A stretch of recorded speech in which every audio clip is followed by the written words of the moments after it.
सादर जय जिनेन्द्र। नवीन शिशु संस्कार बोध भाग 1 इकाई 4 वंदन पाठ वंदना विधि संत दर्शन भाव वंदना। पाठ 1 वंदन पाठ। तिक्खुत्तो आयाहीणं पयाहीणं करेमि वंदामि नमन्सामि सत्कारेमि सम्मानेमि कल्याणं मंगलं देवयं चेय्यं पज्जुवासामि मत्थ एण वंदामि। गुरु को वंदन नमस्कार करना हमारा परम कर्तव्य है। वंदन करने की सबकी अपनी अपनी विधि होती है। जैन धर्म 13 पंथ में वंदन की विधि निम्न प्रकार से है। इसे पंचांग विधि कहते हैं। वंदन पाठ अर्थ। तिक्खुत्तो 3 बार, आयाहीणम दाईं से बाईं ओर, पयाहीणम प्रदक्षिणा, करेमि करता हूँ, वंदामि स्तुति करता हूँ, नमन्सामि नमस्कार करता हूँ, सत्कारेमि सत्कार करता हूँ, सम्मानेमि सम्मान करता हूँ, कल्याणम आप कल्याणकारी हैं, मंगलम मंगलकारी हैं, देवयम धर्मदेव हैं, चेय्यम ज्ञानवान है, पज्जुवासामि आपकी उपासना करता हूँ, मत्थ एण मस्तक झुकाकर, वंदामि वंदना करता हूँ। आपको करना है। वंदन पाठ अर्थ सहित शुद्ध उच्चारण के साथ सीखना है। पाठ 2 वंदना विधि। वंदना करते समय खड़े खड़े दोनों हाथों को जोड़कर दाईं से बाईं ओर नाभि की दाहिनी तरफ से मस्तक के अग्र भाग तक 3 बार प्रदक्षिणा करें। अब वंदन मुद्रा में बैठकर वंदामि नमन्सामि बोलते समय थोड़ा सा आगे झुकें। सीधे होकर फिर पज्जुवासामि तक के पाठ का स्पष्ट उच्चारण करें। जब मथ एण वंदामि कहें तब पंचांग मुद्रा में नमस्कार करना चाहिए। पंचांग मुद्रा अर्थात दोनों घुटने, दोनों हाथ एवं मस्तक झुकाकर जमीन को स्पर्श कराएं। इस तरह 3 बार वंदना करने के बाद खड़े होकर बोलें, वंदे गुरुवरम, वंदे मुनिवरम, वंदे सतिवरम। हाथ जोड़कर अर्ज करूं, आपके तनु रत्न में सुख साता है।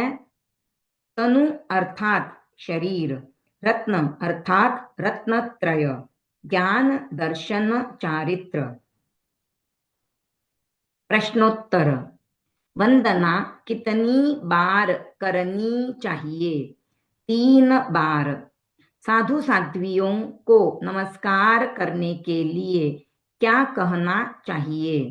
मत्थ एण वंदामि। मत्थ एण वंदामि का क्या अर्थ होता है? मैं मस्तक झुकाकर वंदना करता हूँ। गुरुदेव एवं साधु साध्वियों को वंदना करने के बाद सुख साता कैसे पूछते हैं? वंदे गुरुवरम, वंदे मुनिवरम, वंदे सतिवरम। हाथ जोड़कर अर्ज करूं, आपके तनुरत्न में सुख साता है। तनुरत्न किसे कहते हैं? तनु अर्थात शरीर, रत्न अर्थात रत्नत्रय, ज्ञान दर्शन चारित्र। समण समणियों को नमस्कार करने के लिए क्या कहना चाहिए?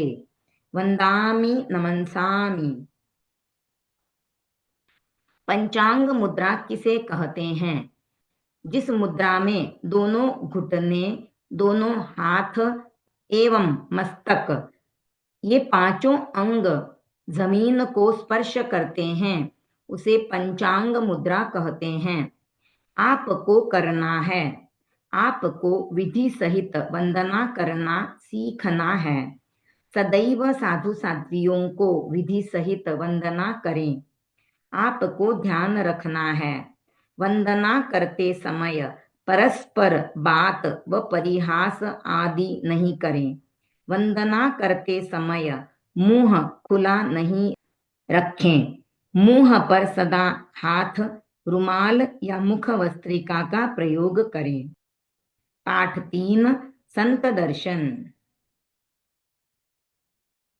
साधु साध्वियों के दर्शन करने जाएं, तब विवेक पूर्वक चलना चाहिए। कोई जीव जंतु पैर के नीचे दब न जाए, इसकी सावधानी रखनी चाहिए। चप्पल जूते यथास्थान व्यवस्थित खोलने चाहिए। तत्पश्चात उन्हें तिक्खुत्तो के पाठ से विधिवत वंदना करनी चाहिए। वंदना करते समय यथासंभव मुंह खुला नहीं रखना चाहिए। उनके पास आसन बिछाकर शांति से शालीनता पूर्वक बैठना चाहिए। साधु साध्वियां जो ज्ञान की बातें बताएं, उसे ध्यान से सुनना चाहिए तथा समझने की कोशिश करनी चाहिए। जहां साधु साध्वी विराज रहे हों, वहां शोरगुल या उछल कूद नहीं करनी चाहिए। आपस में बातें नहीं करनी चाहिए। लड़के साधुओं के चरण स्पर्श करके वंदना कर सकते हैं, साध्वियों के चरण स्पर्श नहीं कर सकते। लड़कियां साध्वियों के चरण स्पर्श करके वंदना कर सकती हैं, साधुओं के चरण स्पर्श नहीं कर सकती। साधु साध्वियों के दर्शन करके लौटने से पहले हाथ जोड़कर विनम्रता के साथ मंगल पाठ सुनना चाहिए।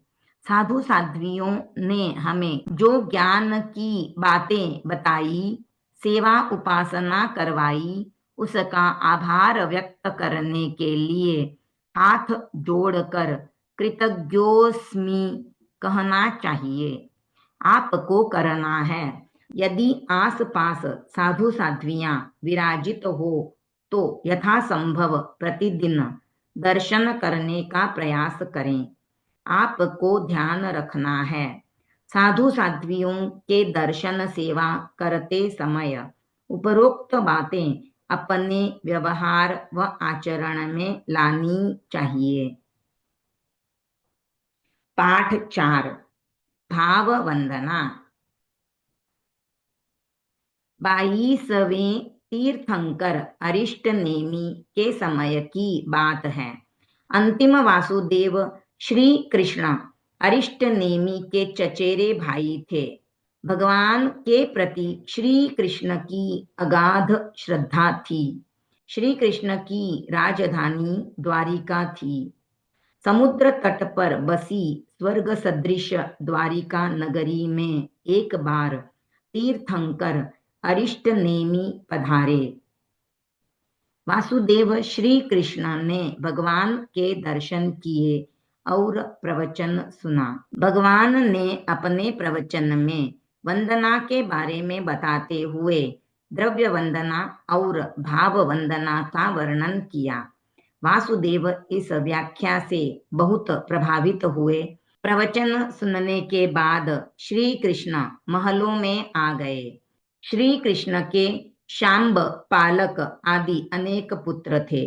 वासुदेव ने अपने पुत्रों से कहा, कल जो भगवान अरिष्ट नेमी को सर्वप्रथम वंदना करेगा, वह जो कुछ मांगेगा उसकी इच्छा पूर्ति की जाएगी। शाम सुबह शैया से उठा और वहां से भगवान को विधि सहित भावपूर्ण वंदना की। राज्य के लोभ से वशीभूत होकर पालक अश्व पर बैठा और तीव्र गति से जाकर भगवान को आक्रोश पूर्वक वंदना की। वासुदेव श्री कृष्ण ने भगवान अरिष्ट नेमि के दर्शन किए और पूछा, भगवान, आज आपको पहले किसने वंदना की?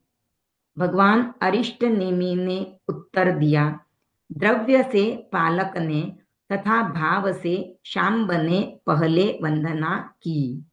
भगवान की बात सुनकर श्री कृष्ण ने शांब की इच्छा पूर्ति की। शब्दार्थ: चचेरे, चाचा का लड़का। अगाध, गहरा। समुद्र तट, समुद्र के किनारे। स्वर्ग सदृश, स्वर्ग के समान। वशीभूत, प्रभावित। आक्रोश पूर्वक, क्रोध पूर्वक। आपने जाना, साधु साध्वियों को विधि पूर्वक तथा भाव पूर्वक वंदना करनी चाहिए। वंदना करने से पाप कर्म टूटते हैं और धर्म पुण्य की प्राप्ति होती है। वंदना करने में स्वयं के बड़े व विशिष्ट होने का अहंकार नहीं होना चाहिए। साधु साध्वियों के प्रति गहरी श्रद्धा रखनी चाहिए। ओम अरहम।